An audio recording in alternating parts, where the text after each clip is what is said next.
headed to the grocery store, and so forgive me for keeping my eyes on the road and not on you. It is Saturday. Obviously, I'm not posting this on Saturday because I'm going to the grocery store. But I am doing this for my Monday devotion. I got my Grit and Grace shirt on today. Some of you saw that on Instagram. I got it from Sense of Style. They had it on sale this past couple weeks ago, so I went ahead and got one. It's really nice. I love it. Grit and Grace is what the shirt is called if you go on and look. But anyhow, so as some of you know and have figured out, and I have mentioned it too, I was working on a book deal that was geared towards an herbalism book, and I turned the deal down. I turned it down because it was not right for me in this moment in time. It was just not right. And, you know, it is the way as it is in any industry. When people continue to settle for less than what they're worth, then that becomes the industry standard for some things. And that's exactly what's happened. There have been people who have settled, big names who have settled for less than what they're worth.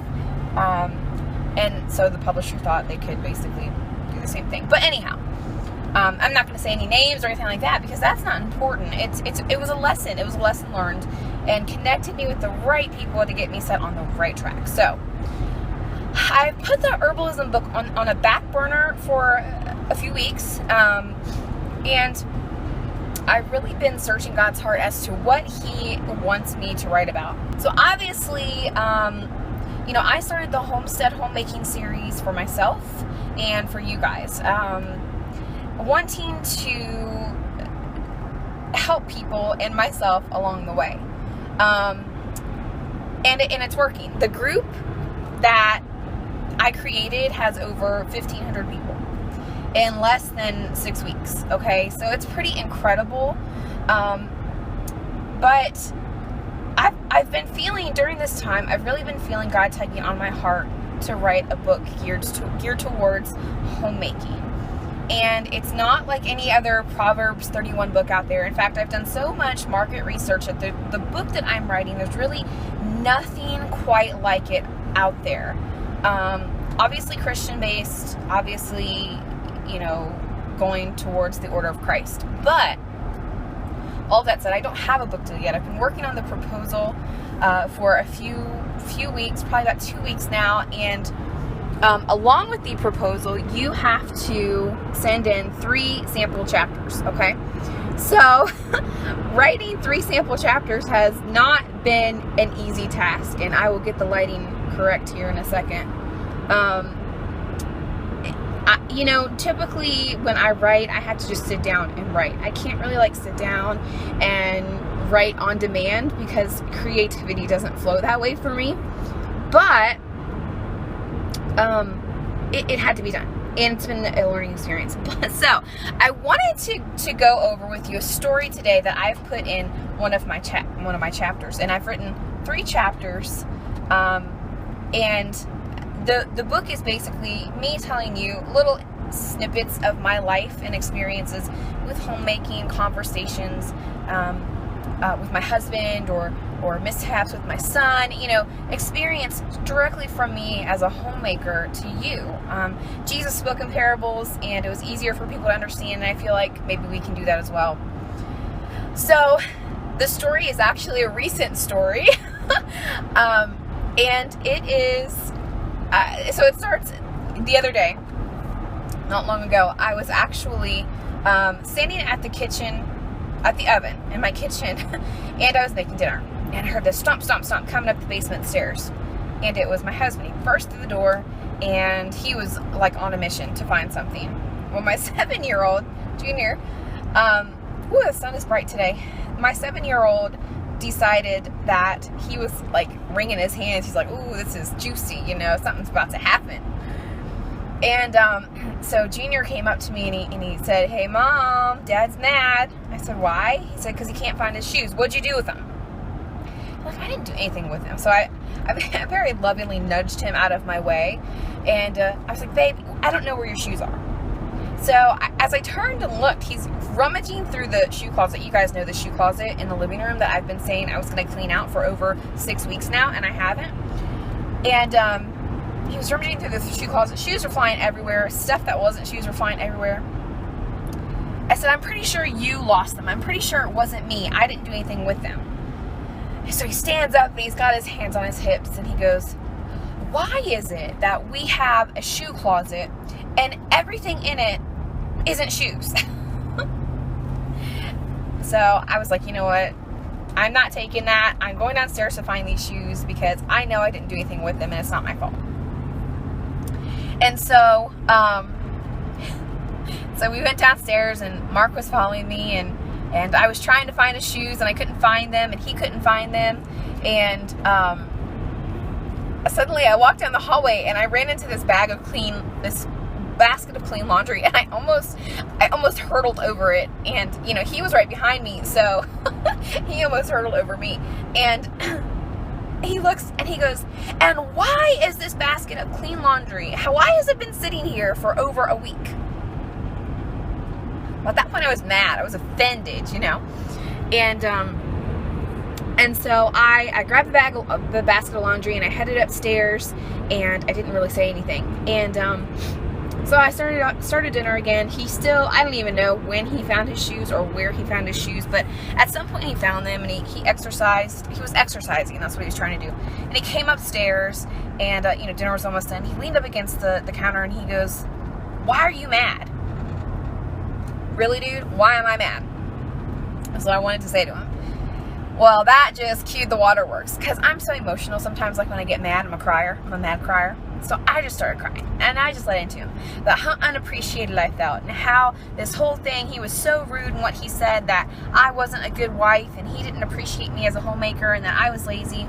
But in the meantime, with the basket, he had said, listen, if your job takes up so much of your time, just quit so that you can find, you know, your joy in homemaking again. And I took so much offense to that. I said, apparently I can't have a job without, you know, taking care of my family and blah, blah, blah, blah, blah. And I said all these things that he actually did not ever say.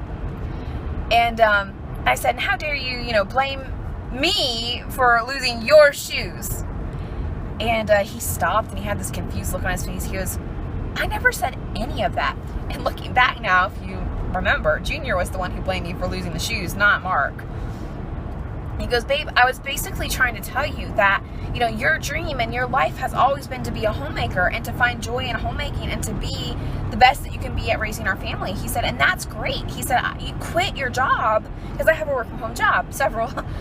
He said, quit your job if it's interfering with, you know, raising our family and cleaning our house.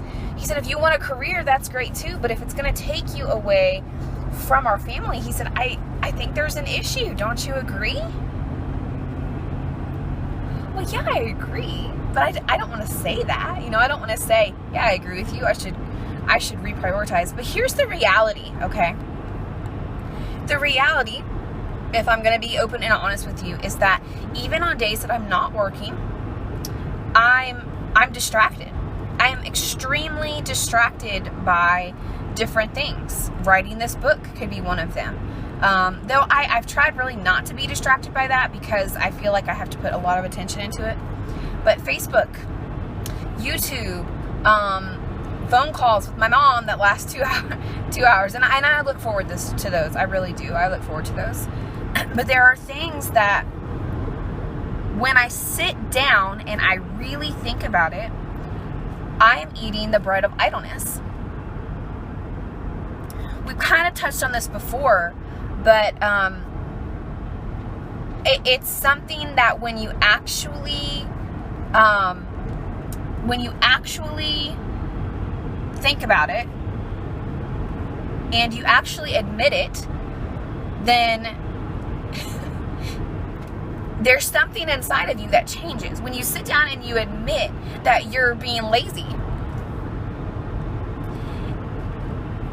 it hurts you to think that you're doing these things sometimes subconsciously. You know, there are times when I have my cell phone in my hand and I sit down and I just don't think about it.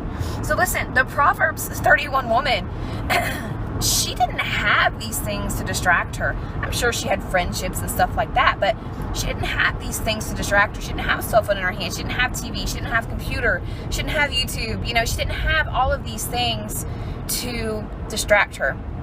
But you know what did? what she did have are skill sets. She had these skill sets that she depended on, her entire life depended on her knowing, and her whole family's life depended on her knowing how to take care of her family. She had to know how to bake bread. She had to know how to cook from scratch. She had to know how to mend clothes and make blankets and spin wool. Sounds a whole lot like homesteading, doesn't it? Sounds a whole lot like homesteading. And so my devotion to you today, this week, as you're heading into this week, try not to eat the bread of idleness and instead pick one skill to perfect this week, whether it's baking bread, whether it's learning to cook from scratch, whether it's learning to knit or to sew. Pick one skill this week. Don't pick up your cell phone unless it's to learn about this skill, and teach yourself or start teaching yourself a skill this week. When we come back in the group, stoplight and it's a wet road. When we go into the group this week, I'm going to post this devotional, and I want you guys to sit and really think about a skill set that you want to perfect, and then come back at the end of the week on Friday or Saturday, whatever, and tell us what skill set you've perfected, how you've done it, if there's any videos that have helped you along the way, if there are any people who have helped you along the way. I'm going to give you a clue here. I want you to go check out Esther Emery's Homestead Skill of the Month, because I think you might find a skill there that you might like to perfect. But I really want you guys to take the bread of idleness this week and get rid of it. Throw it out. Don't eat it. And instead pick a skill, and we're going to have great conversation about this in our group, and perfect that skill this week. Perfect that skill set and fill your time with that skill set. Not Facebook, not YouTube, not Instagram, not talking to your sister from another mister that's 5 hours away that you have to talk to 3 hours each day. Instead of filling your time with social media and frivolous things, fill your time with some of the same skill sets that the Proverbs 30 woman had to pursue and had to perfect in order to take care of her family. And the sun is in my eyes, and I'm going to end this video because the sun is in my eyes. So that's my devotion to you today, guys. That's my challenge to you, actually. It's a challenge this week. I want you guys to perfect a skill. This is about homesteading too, right? So I really want you guys to think about a skill that you want to perfect. Comment below. Tell me what it is below. Join the group. Have the conversation there. And we're all going to help each other this week perfect a skill set that we don't have already, or that we've been trying to perfect. This week, we're going to do it. So, hope you guys like this video. If you do, please subscribe so you don't miss anything. Don't forget we have a Homestead Homemaking playlist. And also check out Tangi the Caver's Wife and Farmer Meemaw. They have some videos too for you. I am already in town. Look at that. I spent 13 minutes on this video and I am in town. So, and I can't multitask when I get to town. So thanks for watching, guys. I hope you guys have a great week. Don't forget to check out the Homestead Homemaking Facebook group. It is really, really great. Guys, there's so much good conversations going on over there. Thank you guys for watching. Hope you have a great week. Happy homesteading and happy homemaking.